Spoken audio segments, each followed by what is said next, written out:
오늘도 주님의 은혜와 평강이 우리 성도들과 삶의 자리 속에 함께 하시기를 주의 이름으로 축원합니다. 로마서는 사도 바울이 3차 전도 여행을 떠나서 에베소에서 한 3년간 사역하고 그 후에 고린도로 가서 한 3개월 정도 사역을 하게 되는데, 그곳에서 머물면서 로마에 있는 교회에 편지를 하게 됩니다.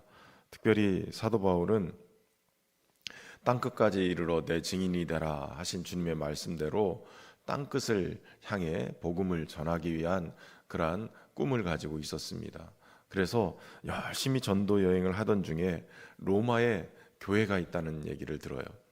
사실 바울은 로마에 가서 복음을 전하지는 않았어요. 그런데 이미 로마에 교회가 있는 거예요. 그러니까 그 로마의 교회가 어떻게 누구에 의해서 개척이 되고 누구에 의해서 세워졌는지는 잘 알려지지 않았지만, 예루살렘에 와 있던 주둔했던 로마의 백부장, 아마 말씀만 하셔도 내 종의 병이 낫겠나이다 했던, 그래서 믿음의 칭찬을 받았던 그 사람이 다시 로마로 가서 복음을 전한 것 아니겠는가? 아니면 예수님이 십자가에서 죽으실 때 백부장이 과연 하나님의 아들이었나이다 이렇게 고백했던 그가 가서 믿고 전하지 않았는가? 아니면 유대인들 중에 로마에 예루살렘에 왔다가 믿는 제자들이 로마로 가서 복음을 전하지 않았을까? 여러 추측은 되는데, 그곳에 이미 바울이 전하지 않아도 교회가 있었다는 거예요. 당시에 사도 바울은 땅끝이라고 여긴 곳이 바로 스페인이었어요. 서바나. 그래서 로마가 베이스 캠프처럼 그 스페인을 가기 위한 그러한 전초기지처럼 쓰여질 수 있겠다. 그런 생각에 이 고린도에서 로마에게 편지를 하게 됩니다. 마치 로마서는 내가 무엇을 믿고 또 내가 가지고 있는 복음은 어떤 복음인가, 이것에 대한 그러한 설명을 하고 있는 거예요. 그러니까 담임 목사 청빙할 때 담임 목사가 성도들에게 와서 설교하듯이, 아니면 선교사 파송을 하기 위해서 파송 선교사를 뽑는데 그 파송 선교사가 나는 이런 신앙 가지고 있습니다, 나는 이런 신앙 고백을 하고 있습니다 라고 서류를 내고 본인에 대해서 이렇게 그러한 서류를 낸 것과 같은 그러한 효과를 주는 거예요. 그러니까 로마 교회에 사도 바울은 무엇을 믿고 내가 어떤 복음을 가지고 있고 나는 어떻게 믿음 생활하는가, 그 사도 바울의 사상을 다 그대로 담아서 로마 교회에 소개를 하고 있는 거죠. 앞으로 나를 후원하실 분들이니까 그 후원하기 위해서 나는 이런 신앙 가지고 있습니다. 그래서 로마서는 바울이 믿고 있는 복음에 대한 부분을 잘 설명을 해놓고 있어요. 좀 더 깊이 있게 다루고 있는 그러한 본문이죠. 그래서 사도 바울은 1장에서 하나님 없이 사는 인생, 이방인들이 어떤 이 죄를 짓고 살아가는가, 그것에 대해서 쭉 열거를 합니다. 불의로 진리를 막는 사람들, 만물에 깃든 하나님을 알 수 있는 신성, 그것을 보면서도 하나님을 알지 못하고 영화롭게도 하지도 못하고 도리어 그 피조물들을 우상화시켜서 하나님 자리에 놓고 그 하나님을 경배해야 될 그들이 도리어 우상을 숭배하는 일이 되게 되고, 또 자신의 욕망을 따라서 살아감으로 하나님의 진노를 쌓게 되어진다는 거예요. 이들을 향한 하나님의 징계의 방법은 내버려 두심이에요. 그저 자신의 욕망이 따라서 자신의 음욕이 불타는 것처럼 가는 그곳에 그냥 내버려 두는 거예요. 온갖 더러운 대로, 또 거짓으로 살아가는 그대로 하나님은 내버려 두는 거예요. 부끄러운 욕심에 내버려 둬서 결국은 그것으로 인해서 심판을 당하게 되는 것이에요. 그런데 오늘 본문에서는 바로 그렇게 내버려 두심, 그 내버려 두심을 통해서 그들이 어떤 죄를 짓고 그렇게 살아가는가, 그 죄의 목록을 쭉 열거를 하는데, 오늘 본문에 이어서는 그러므로라고 기록을 하면서 바로 이방인들의 이 내버려 두심으로 정죄받는 그들을 바라보면서 있는 유대인들, 먼저 믿는 자들, 이들에 대해서, 이들의 죄에 대해서 지금 고발하고 있는 거예요. 그만큼 하나님의 진노를 쌓아놓고 불의한 자들의 죄를 다 드러내놓고, 야, 이런 죄를 졌다, 이렇게 얘기하는데, 그것을 보고 있는 너는 어떤 존재냐? 라고 물어보고 있는 거죠.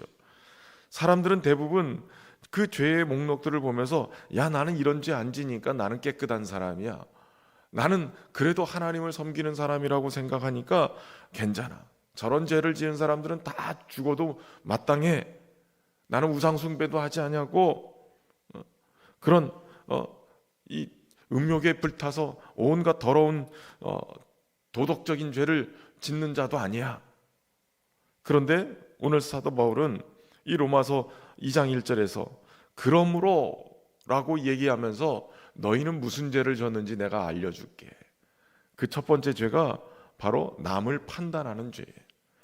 남을 판단하는 사람아, 누구를 막론하고 내가 핑계하지 못할 것은 남을 판단하는 것으로 내가 너를 정죄함이니 판단하는 내가 같은 일을 행함이라 라고 얘기해요. 그러니까 남을 판단하는 죄에 대해서 지금 지적하고 있는 거예요. 여기 판단한다라는 말은 끄리노라는 단어인데 송사한다, 재판한다 라는 뜻이에요. 그러니까 내가 재판관이 아님에도 불구하고 내가 그 모습을 보면서 재판하고 있는 거예요. 너 이런 죄 졌지, 너 이런 죄 졌지. 근데 가만히 생각해 보면 그 판단하는 나 또한 그런 죄를 짓고 있는 거예요. 나는 괜찮은 사람이야, 나는 너희와 달라, 나는 너희보다 더 깨끗한 사람이야 라고 얘기하지만 그 판단하는 그 판단을 통해서 나를 돌아보면 나 또한 그런 죄를 짓고 사는 사람이라는 거예요. 그런 죄, 더더군다나 다른 사람을 판단하는 죄를 짓고 있는 거예요. 여러분, 다른 사람을 판단하는 이 죄가 하나님의 자리에 올라서 판단하는 거예요. 하나님 외에는 판단할 수가 없죠. 하나님 외에는 그것을 심판할 수가 없는 거예요. 그럼에도 불구하고 자신의 이 판단에 사로잡혀서 누군가를 정죄하고 그 정죄함 속에는 자신을 의롭게 여기는 그러한 모습을 가지고 있는 거예요. 자신도 그러한 일을 행하면서도 판단하고 또 그런 일을 행하고 있는 이 또한 하나님의 심판을 피할 수가 없는 그러한 모습이라는 거죠. 그럼 하나님께서 이런 죄를 정하고 심판하시는데 무엇을 근거로 하나님은 심판하시느냐? 오늘 본문에 보면 진리로 판단하세요. 진리로. 이런 일을 행한 자는 하나님의 심판이 진리대로 되는 줄 우리가 아노라.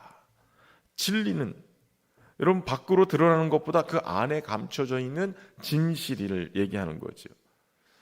예수님은 우리의 마음의 동기를 보라라고 얘기하세요. 형제에게 노하는 자마다 심판을 받고 형제에 대하여 라가라고 하는 자는 공에 잡혀가고 미련한 놈이라고 하는 자는 지옥불에 던져지리라. 예수님 그렇게까지 강하게 얘기하세요. 심지어는 간음하지 말라 하였다는 말을 너희가 들었는데 주님은 음욕을 품고 여자를 보는 자마다 마음에 이미 간음하였다라고 말씀하세요. 그러니까 이미 마음속에 이 동기를 주님은 보고 계시는 거죠. 남을 판단하는 그것으로 내가 정죄함을 받는다. 하나님의 심판이 임할 때 그 중심을 보시고 그 안에 있는 진리, 진실을 보시고 주님은 판단하신다는 거예요. 하나님이 심판을 하실 때 우리 입에서 내뱉었던 말을 근거로 정죄의 도구로 사용하신다라고 얘기하세요. 프란시스 셰퍼가 이것을 보이지 않는 녹음기다라고 얘기를 했는데, 여러분 하나님이 우리의 언어, 우리가 내뱉는 이 말을 다 녹음하셔서 하나님의 심판대 앞에서 이거 다 트신대요.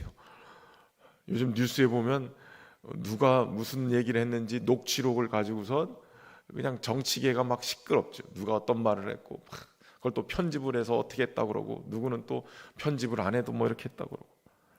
한 목사님이 교회 본고체에서 블랙박스가 고장나서 수리하다가 이 블랙박스 안에 있는 그 디스크 있잖아요, 녹음 그걸 꺼내 가지고선 틀어보다가 깜짝 놀랐다는 거예요. 목사님 안 계시는 동안 본고차 안에서 성도들이 얼마나 떠들었는지 그 내용이 다 드러나는데, 와, 그래서 이건 아니다 싶어가지고 본고차 안에 타신 분들한테 이런 일이 있었다고 딱 얘기를 했더니 그때서야 성도들이 차에서 안 떠들더래요. 블랙박스 있는 데서는 여러분 녹음 다 돼요, 안에서 있는 얘기. 여러분, 우리가 누군가를 판단하고 정죄하는 말을 하면 하나님의 녹음기에 다 녹음이 되고 있어요. 그러니까 기왕이면 믿음의 말들, 소망의 말들, 칭찬하고 위로하는 말들, 그런 말들을 내뱉을 수 있기를 바랍니다. 또 무엇을 근거로 하나님이 심판하시느냐? 행한 대로 판단하시는 거예요. 6절 말씀에 보면 하나님께서 각 사람의 그 행한 대로 보응하신다라고 말씀하시죠. 행한 대로 하는 거예요. 9절의 말씀에도 보면 악을 행하는 각 사람의 영에는 환난과 공고가 있다. 행하는 것, 당을 지어서 진리를 따르지 않고 불의를 따르는 것, 이런 행하는 것을 통해서 그렇게 하나님이 판단하신다는 거예요. 유대인들은 다른 거는 몰라도 그들의 행함에 대해서는 자부심이 있었어요. 왜냐하면 율법이라는 게 있었기 때문에. 율법대로 살아가는 것을 어려서부터 그렇게 훈련하고 그 율법을 통해서 자신들은 구원을 받는다고 생각을 했어요. 그러니까 율법을 다 지키면 하나님이 그걸 의로 여겨서 구원하신다고 생각했어요. 그런데 오늘 사도 바울은 아주 중요한 진리를 얘기하죠. 12절에 보면 무릇 율법 없이 범죄하는 자는 율법 없이 망하고 무릇 율법이 있고 범죄한 자는 율법으로 말미암아 심판을 받으리라.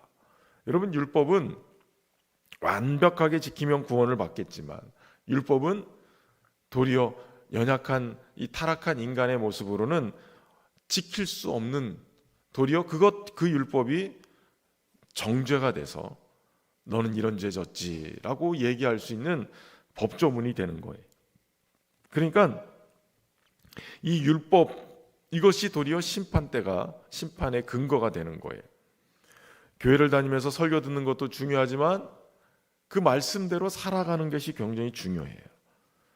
하나님 앞에서는 율법을 듣는 자가 의인이 아니요 오직 율법을 행하는 자라야 의롭다 하심을 얻게 되는 것이죠. 그러니까 여러분, 말씀을 듣는 데서 끝이는 것이 아니라 말씀을 행할 때 하나님의 은혜를 입게 되는 줄로 믿습니다. 아니, 사도 바울은 믿음으로 말미암는 구원, 이신칭의를 얘기한 사람이 아닙니까? 라고 물을 수 있어요. 그러나 여러분, 여기서 중요한 것은 믿는 자들의 행위는 믿음의 복이에요. 다시 말하면 여러분, 내가 무엇을 믿느냐, 이게 행동으로 표현되는 거예요. 그렇기 때문에 살아있는 믿음은 그 행위에서 그 믿음이 증거가 되는 겁니다. 그래서 믿음으로 말미암는 구원이지만 믿는 자들은 그 행위가 믿음의 근거가 되는 거예요. 내가 뭐 믿고 있는가가 보여지는 거죠. 그러니까 믿음과 행위가 사실은 떨어져서는 안 되는, 같은 거예요. 여러분의 믿음이 하나님이 인정하시는 믿음의 삶으로 드러날 수 있기를 바랍니다. 마지막 세 번째는 은밀한 것까지도 판단하시는 거예요. 16절에 보면 곧 나의 복음에 이른 바와 같이 하나님이 예수 그리스도로 말미암아 사람들의 은밀한 것을 심판하시는 그날이다 라고 얘기해요. 은밀한 것, 사람의 마음과 삶의 비밀스러운 것, 아무에게도 안 들키면 그게 죄가 아니라고요? 아니요, 하나님은 다 알고 계시는 거예요. 은밀한 것, 이거 다 드러내시는 거예요. 그래서 이 겉으로 경건해 보이는 이러한 종교적인 모습도 그 안으로 들어가면, 그 은밀한 걸 이렇게 드러내 보면 다 이 어떤 믿음의 모습인가가 다 드러나죠.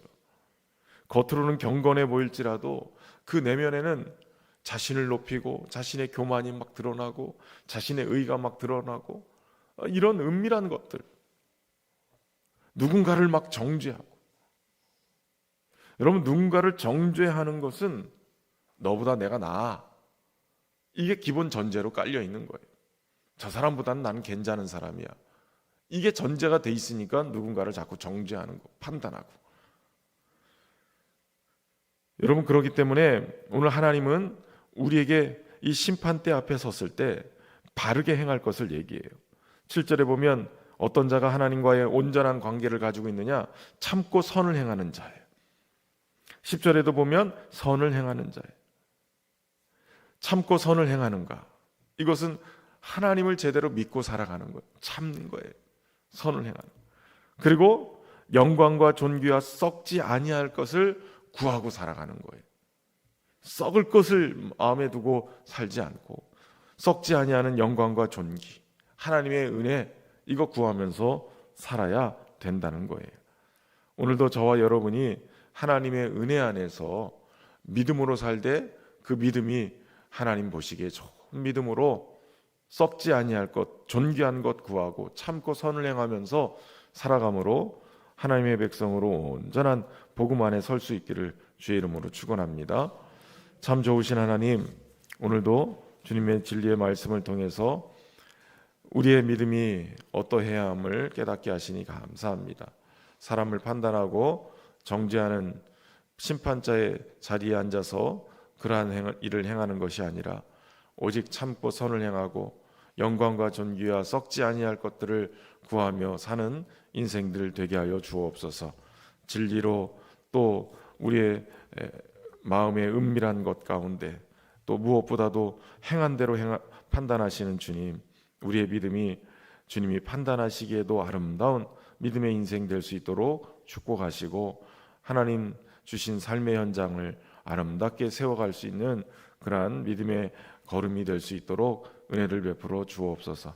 특별히 주의 몸된 교회가 주의 복음 안에 온전히 세워져서 판단하고 정죄하기보다는 위로하고 격려하고 믿음으로 세워가는 그러한 교회가 되게 하시고 하나님의 은혜가 늘 차고 넘쳐서 도리어 성도들이 그 은혜로 말미암아서 행복한 믿음 생활할 수 있도록 축복하여 주옵소서. 평안에 매는 줄로 성령이 하나 되게 하신 것 힘써 지키며 살아가게 하시고 하나님이 기뻐하시는 믿음의 공동체 만들어 하나님 많은 거제시의 영혼들을 주께로 인도하는 그런 복음이 충만한 교회 되게 하여 주옵소서. 우리의 다음 세대들을 주님 앞에 의탁합니다. 하나님, 믿음 안에 견고히 서서 믿음을 볼 수 없는 이 시대에 믿음의 사람으로 다니엘과 세 친구처럼 에스더처럼 스룹바벨과 느헤미야처럼 시대를 뛰어넘어서 하나님 앞에 귀하게 쓰임 받는 그런 믿음의 세대들이 일어나게 하여 주옵소서. 수능과 취업을 앞두고 있는 우리 아이들 일일이 기억하여 주셔서 믿음으로 저들의 걸음을 옮겨갈 수 있도록 하나님 길을 열어주시고 인도하여 주옵소서. 오늘도 주님과 함께 동행하는 복된 삶이 될 수 있도록 은혜로 충만케 하시고 주님 안에 거하며 주님과의 친밀함 속에 나아갈 수 있도록 인도하여 주옵소서. 예수님의 이름으로 기도하옵나이다. 아멘.